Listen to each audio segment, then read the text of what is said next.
Kate and William would spend more time at Balmoral and strengthen ties with their former university town of St Andrews if the proposals go ahead, according to the Sunday Times.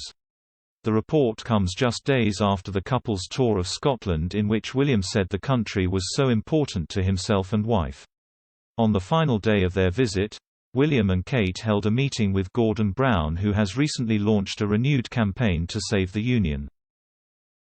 The couple sat down for talks with the former Prime Minister and his wife Sarah at the Queen's official Edinburgh residence.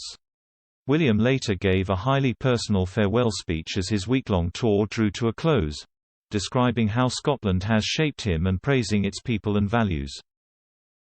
The argument over Scottish independence has intensified after the Scottish National Party's landslide victory in the Holyrood election in May, which also produced the largest pro-independence majority in the Parliament in the history of devolution. Boris Johnson has since stood by his pre-election position, saying the focus should be on the recovery from COVID-19 and not on another independence referendum.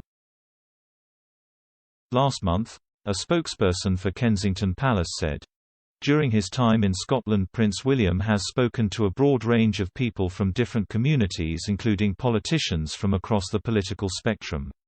The Duke sat down for talks with First Minister Nicola Sturgeon and also met Alistair Carmichael, Liberal Democrat MP for Orkney and Shetland." Soon after the Holyrood election, Mr Brown announced his Our Scottish Future think tank, which will become a campaigning movement seeking to appeal to Middle Scotland, those who are not entrenched in their positions on the Union or independence. Mr Brown, who played a key role in the No campaign during the 2014 vote, has said those in Middle Scotland are patriots, not nationalists, who want to see greater cooperation between the UK's governments. Ahead of the Scottish independence referendum in 2014, the Queen reportedly said she hoped voters would think very carefully about the future. Before the Queen's reported comment, Buckingham Palace had issued a statement, following speculation she was growing increasingly concerned about Scotland breaking away, saying any suggestion the monarch would wish to influence the outcome of the referendum was categorically wrong.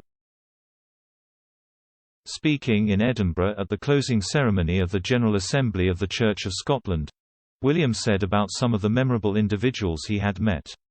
He said, "These people make Scotland the vibrant, friendly, innovative and determined place Catherine and I love, and is so important to us." The Duke, who is the Assembly's Lord High Commissioner, added, "I'm shaped by this place. The abiding affection I feel for it is rooted in my experience of its everyday life in people, relationships, and its ethic of neighborliness." Meanwhile, the couple released a video on their YouTube channel earlier this week recapping their tour. They wrote in a caption alongside the video, "To the people, communities and organizations we visited and heard from, and those who stopped to wave and make our return to Scotland so special, thank you."